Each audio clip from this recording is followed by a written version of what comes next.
Siz ham target reklamalardan foydalanib, lekin o'zingiz kutgan natijani ololmayotgan bo'lsangiz, bu videoni oxirigacha ko'ring. Ushbu videoda target orqali sotuvlarni kamida 2 barobarga oshiruvchi sotuv voronkasini ko'rsatib beraman. Demak, ismim Elyor. 4 yildan buyon tadbirkorlarga jamoa bilan marketing xizmatlarini ko'rsatib kelaman. Demak, bugungi videomizni mavzusi ikkita. Birinchisi, targetda juda ko'pchilik qilayotgan xatolardan birini ko'rsatib beraman. Ikkinchisi, demak, sotuv voronkasini bizga natija keltirgan sotuv voronkasini e, qanday qadamlardan iborat ekanligini va buni qanday qilib biznesingizda qo'llashingiz mumkinligini ko'rsatib beraman. Demak, juda ko'pchilik tadbirkorlarni target reklamalari natija keltirmayotganligini tahlil qilganimizda, demak, quyidagi xatolardan birini kuzatdim juda ko'pchilikda, ya'ni bu sovuq auditoriyaga, demak, to'g'ridan to'g'ri sotuv taklifini berishlik. Bu qanaqa bo'ladi? Sizni tanimagan, sizni mahsulotingiz haqida bilmagan auditoriyaga to'g'ridan to'g'ri mana meni mahsulotimni sotib ol yoki mana meni xizmatimdan foydalan degan taklifni berishlik. Demak, sxema ko'radigan bo'lsak, demak, target reklamasi yopiladi. Bu joyda mahsulot haqida yoki xizmat haqida to'g'ridan to'g'ri ma'lumot berilgan bo'ladi va sotib olish taklifi berilgan bo'ladi videoda. Va e, ushbu mahsulot yoki xizmatdan foydalanish uchun direktga yozish kerak bo'ladi yoki saytga kirib ism, telefon raqamini qoldirish kerak bo'ladi. Ushbu qoldirilgan ism, telefon raqamlariga, demak, sotuv operatorlari qo'ng'iroq qilib sotish kerak bo'ladi. To'g'ridan to'g'ri sotuv taklifi targetda xuddi shunaqa sxemada bo'ladi. Ushbu to'g'ridan to'g'ri sotuv taklifini berganda auditoriya sizni tanimaydi, siz brendingiz tajribasi haqida, siz mahsulotingiz haqida, kafolatingiz haqida xabari yo'q bo'ladi va natijada reklama byudjetingiz havoga ketishni boshlaydi. Sotuv kam bo'ladi yoki umuman bo'lmaydi. Shunaqa holatlar ham bo'lishi mumkin. Facebook yoki boshqa platformada sovuq auditoriyaga to'g'ridan to'g'ri sotib olish taklifi, demak, reklamasi berilganda ko'p rad etiladi. Ya'ni to'g'ridan to'g'ri mahsulot sotib ol degan reklama chiqqanda juda ko'pchilik videoni o'tkazib oladi, ya'ni ko'rmasdan o'tkazib oladi. Bu holatda Facebook video yaxshi emas ekan, odamlarga yoqmayapti deb turib, ushbu reklamani, demak, videoni qimmatlashtirishni boshlaydi, ya'ni lidlar narxi qimmatlashishni boshlanadi to'g'ridan to'g'ri sotuv taklifini berganingizda. Bundan tashqari, to'g'ridan to'g'ri sotuv taklifini berganingizda siz hozir bozorda tayyor bo'lgan 3% auditoriyaga, demak, mahsulotingizni sotmoqchi bo'layotgan bo'lasiz. Ya'ni Sabri Subri o'zini kitobida katta bozor formulasini, demak, ko'rsatib bergan. Bu katta bozor formulasi nima? Ushbu katta bozor formulasini bilib olsangiz, siz hozirgi sotuvlaringizni ham, demak, reklama byudjetingizni oshirmasdan turib ham ko'proq sotuv qilishingiz mumkin bemalol. Ya'ni istalgan bozorda faqatgina 3% hozir sotib olishga tayyor, demak, auditoriya bo'ladi.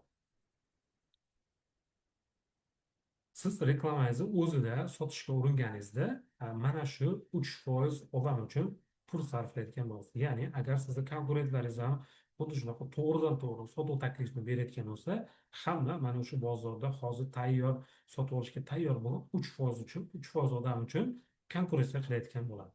Bu narsa yaxshi, hozir tez sotuv qilishingiz mumkin, lekin siz bor diqqat e'tiboringizni mana shu auditoriyaga qaratadigan bo'lsangiz,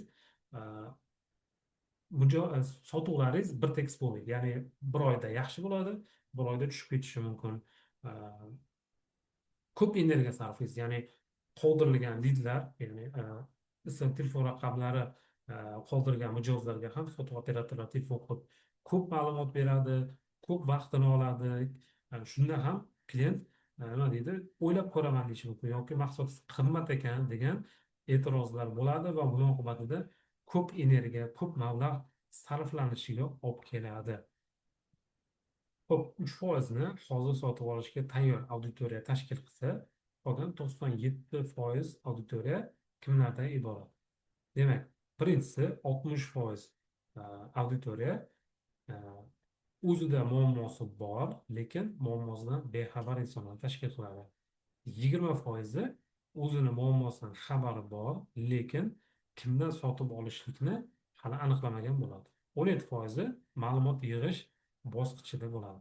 Demak, biz 97%, qolgan 97% auditoriyaga ham mahsulotimizni sotishligimiz uchun bizga, demak, o'ylangan e, sotuv voronkasi kerak bo'ladi. Demak, bugungi videoda ko'rsatib beradigan sotuv voronkam aynan mana shu 97% auditoriyaga ham budjetimiz oshirmagan holatda sotishga yordam beradi. Demak, sotuv voronkasini ko'rib chiqadigan bo'lsak, ushbu sotuv voronkamiz to'rtta qadamdan iborat. Demak, birinchisi lead magnet yaratishimiz kerak bo'ladi. Ikkinchisi kuchli taklif ishlab chiqishimiz kerak bo'ladi. Uchinchisi progress xabarlar yozishimiz kerak va to'rtinchisida target reklamasini ishga tushiramiz. Demak, birinchisi lead magnet yaratish qismi. Lead magnet nima degani? Lead magnet bu potensial auditoriyani jalb qilib, ularning kontakt ma'lumotlarini olib qoladigan, ismi, telefon raqamini olib qoladigan bepul qiymatga ega ma'lumot yoki xizmat hisoblanadi. Lead magnet shunaqa darajada auditoriyani muammosini hal qiladigan yoki qiymatga ega bo'lishi kerakki, auditoriyamiz buni ko'rib turib, bu lead magnetni olishlik uchun ular ism, telefon raqamlarini qoldirishi kerak bo'ladi. Lead magnetni demak bir nechta turlari bor. Ya'ni lead magnetimiz bepul dars ko'rinishida bo'lishi mumkin yoki bepul konsultatsiya bo'lishi mumkin yoki qanaqadir elektron kitobcha bo'lishi mumkin yoki qo'llanma bo'lishi mumkin yoki qanaqadir bepul proba qilib ko'rishlik bo'lishligi mumkin. Buni hammasi lead magnetga kiradi. Demak, birinchi qadamda biz o'zimiz uchun auditoriyani muammosini hal qiladigan, auditoriyaga qiymatga ega bo'lgan bepul lead magnet ishlab chiqamiz.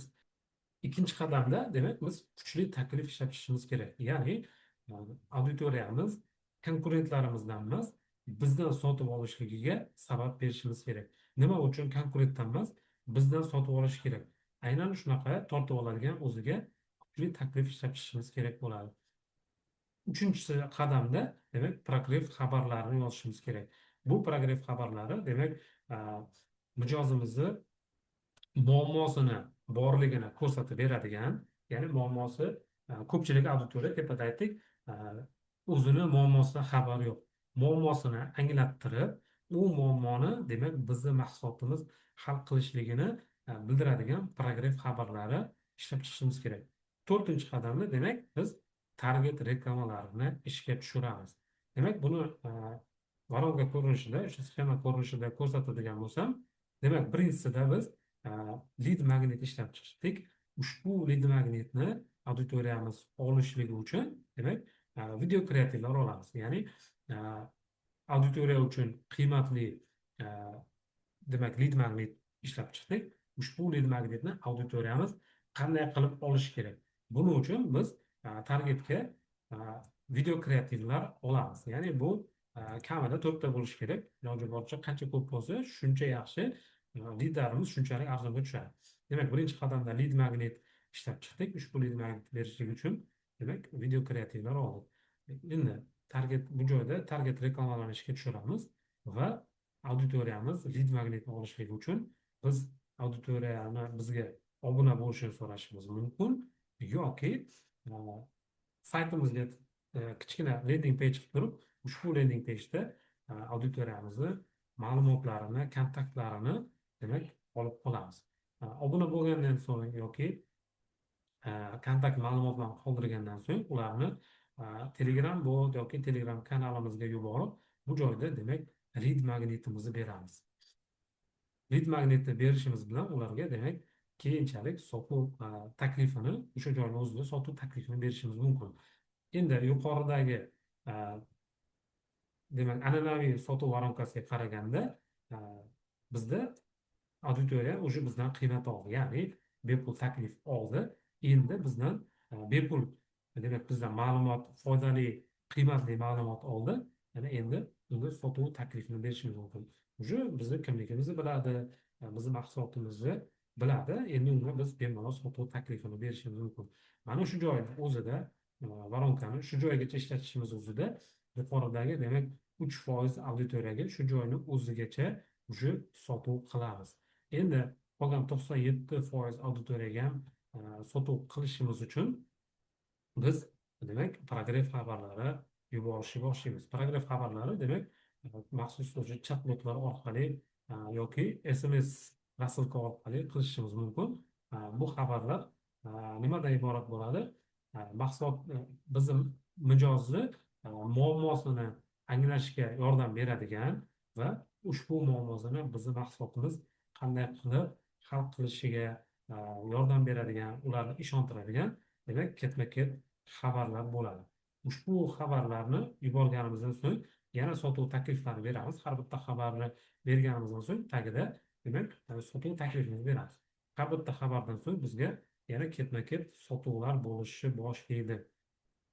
Ushbu voronkani yana bitta plyus tomoni nimadan iboratki, biz auditoriyamizga demak lead magnet berganimizda mijozlari biz auditoriyamiz potensial mijozlarimiz kontakt ma'lumotlarini qoldiradi va ushbu kontakt ma'lumotlari bizni demak bazamizga yig'ilishni boshlaydi.